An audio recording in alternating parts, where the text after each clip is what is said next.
He's played no games with me. He used to ignore me all the time. He has ignored me my entire childhood. Like, and as if I didn't exist. When we would have differences, we would become the brother sister and start fighting with each other. Tu chup rahe, like, we would get to that level of. And walk out. You don't tell me anything. Hi, I'm Anushka Sharma. I'm one of the producers of Bulbul. Hi, I'm Anvita Dutt. I have written and directed a film called Bulbul. Hi, I'm Karnesh Sharma. I'm one of the producers of the film Bulbul. So, Anvita, I have some questions for you. This is your first film as a director.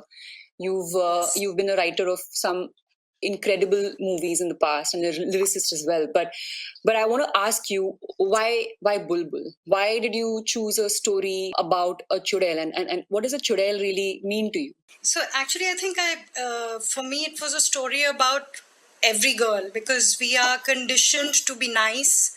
We are conditioned to be versions of ourselves which other people want to see.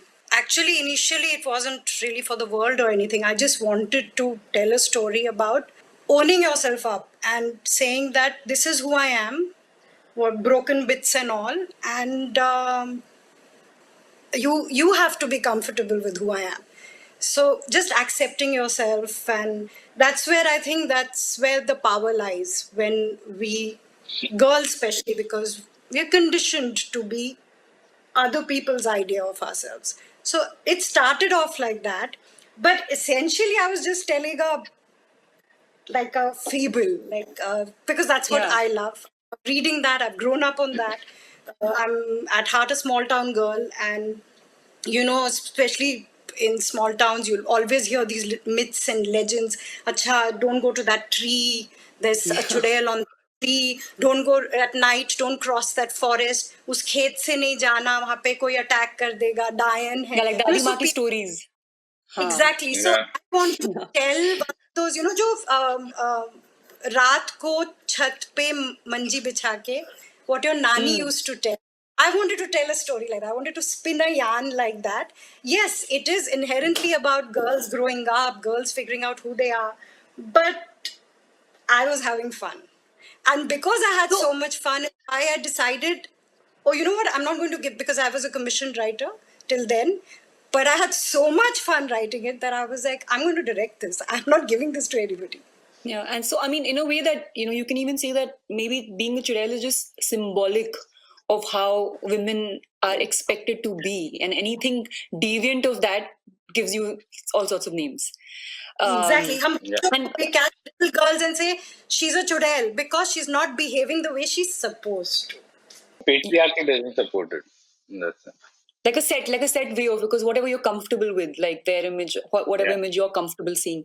How would we be able to describe the genre of this film? Because we've discussed this, like when we were making it also, like it has like shades of horror, but it's not really a horror genre. I mean, it's there's thrill, it's got drama, and there's growth because of that drama in the narrative. So how do we really define the genre of this film?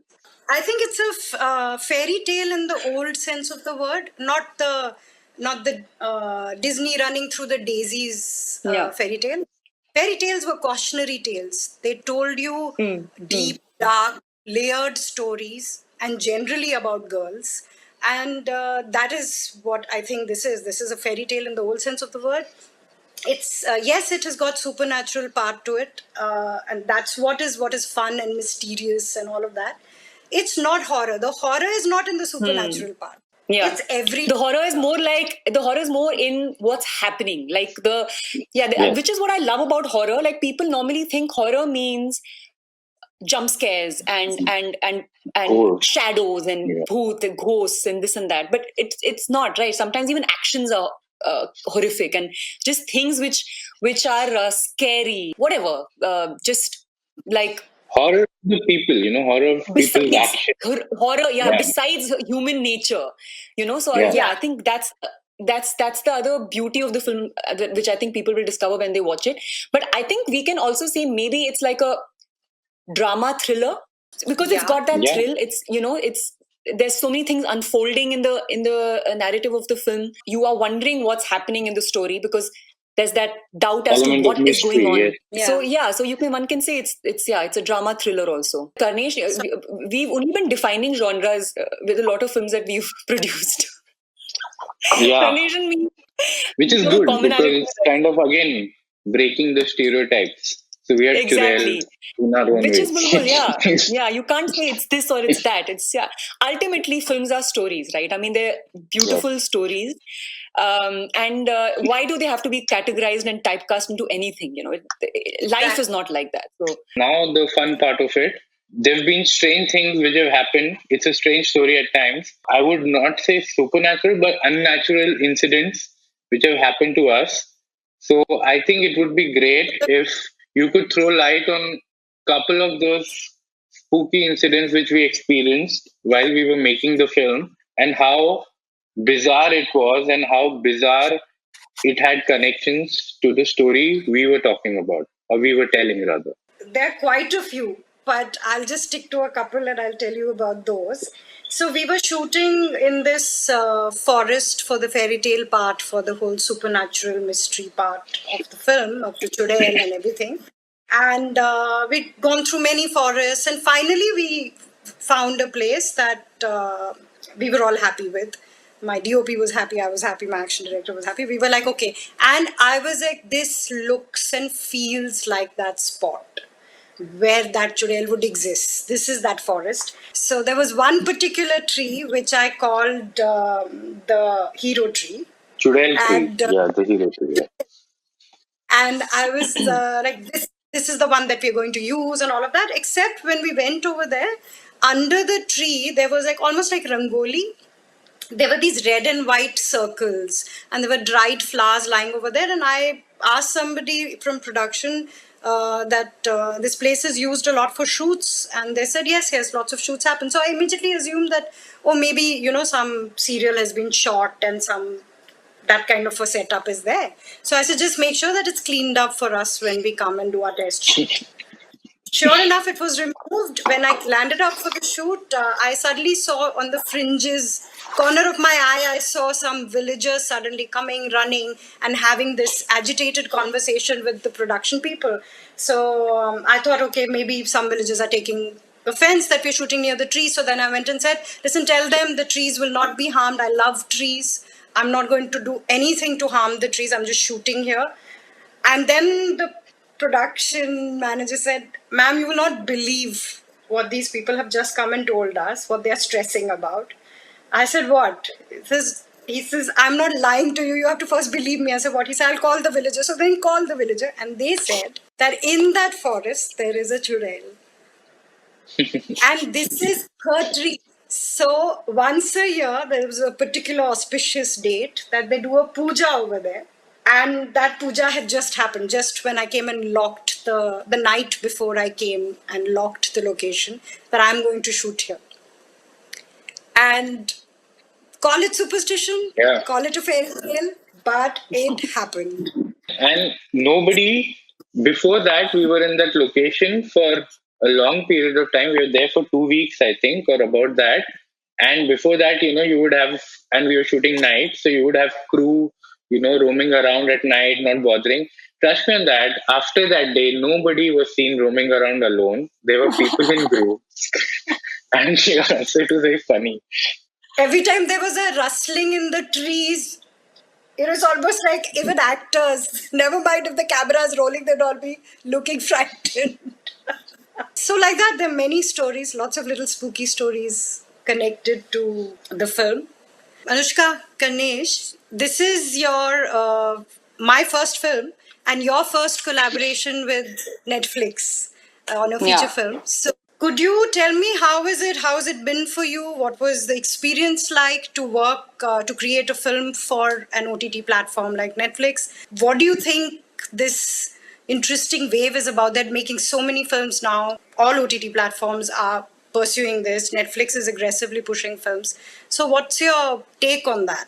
I think both me and Karnesh will agree that for us, we are making films. We are making content, and whether it's for the digital platform or theatricals, we will put in the same commitment. We put in the same expertise, the same care, and I think that doesn't change for us. For us, that is going to be constant.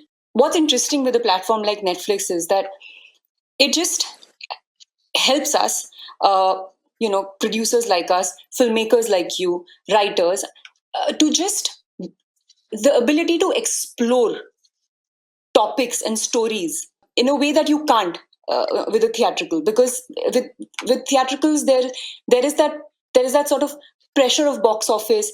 If a film is not front loaded by, or a concept, an idea is not front loaded with a star, with a huge star cast, then you don't know if that film is going to get made, even though the story or the concept might be amazing.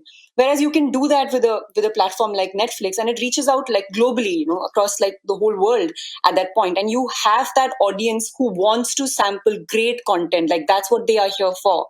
So I think it enables us, it gives us a liberty as filmmakers, to explore that, to explore those stories, and to be creative, to be unique, to be different. And I think Karnesh and me enjoy that. Like, that's what we've based our company on that. We've always chased clutter breaking content, and these platforms enable us to do that, and do that just with willfully. No, true. I mean, taking on from what Anushka is saying,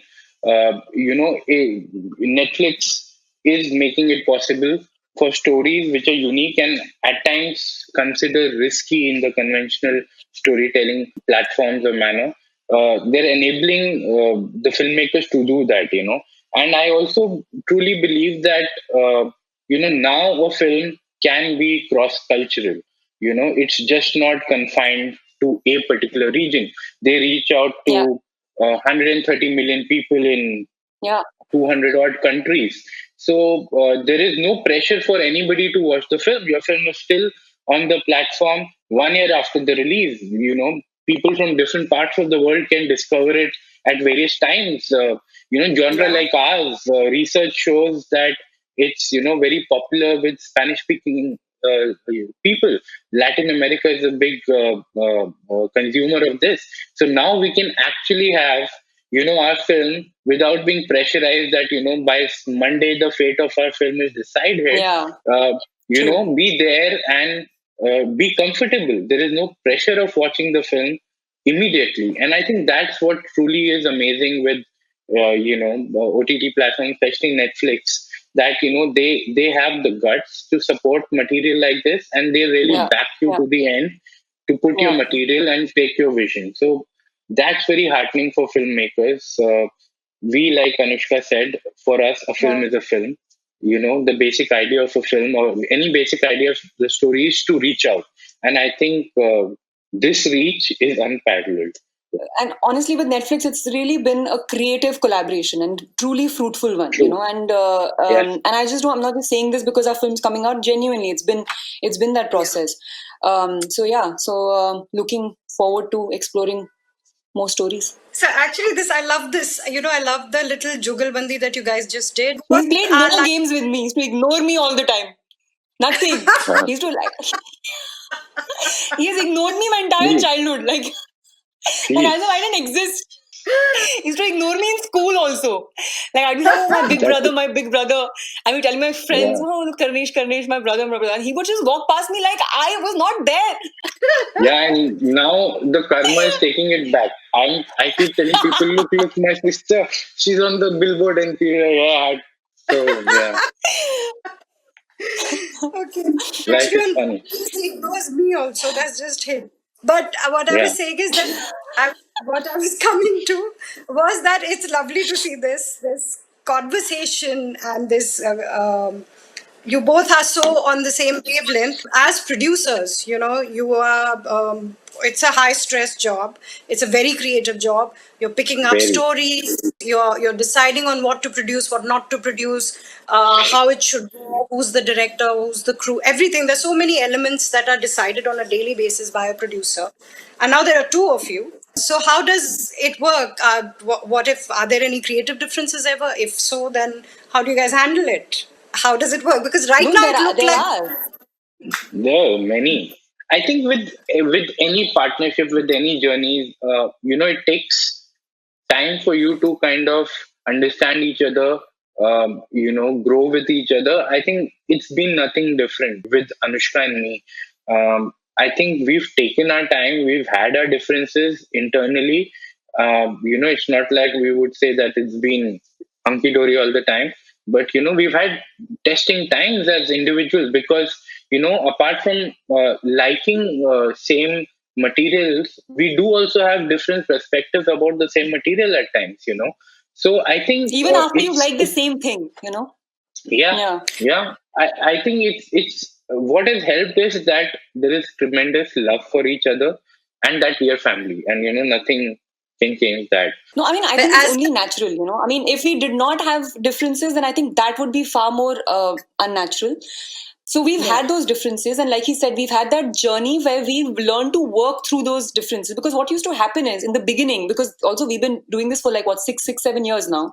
In the beginning, it would be about when we would have differences, we would become the brother sister and start fighting with each other, like how we would Yeah, fight about other things, like as yeah, siblings. That sibling war. So it took us time to um, tu chup rahe, like we would get get yeah. to that level of And you walk don't out, tell me, you walk don't tell out, me, and walk walk out. off and shut doors. We've gone through that because that was us behaving like siblings, and then we had to really individually understand that we can't bring that equation into the business, into the work part of it, and we will have to respect each other as partners, and Yeah, we will have to have a perspective where we are dealing with the same differences as partners and not as siblings, because as family you deal with differences in a very different, like a lot of other things come into play, whereas you wouldn't talk like that to your to a business partner. There'll be a little bit of yeah, caution there in the air. Here it was yeah, just like, oh, she's yeah. my sister, oh, he's my brother, like Yeah. we would be like that. And the creative producer, you both have always made this joke about Kannu and me, that the two of you will fight with each other, but if the one third person says anything against the other, then both will get Yes, together and be like, how dare you say that about my sister? How dare you say that about my brother? So it's so like he said, true. that It's love, so true. yeah, Yeah. Yeah, that that is cannot, I mean, it. I that's mean, paramount. And we've reached a very good comfort level, and we will continue to move forward with yeah. that harmony and peace. Bulbul releases on Netflix on 24th June. Please watch it. Subscribe to Midday India. Get direct notifications on all our videos by clicking on the bell icon.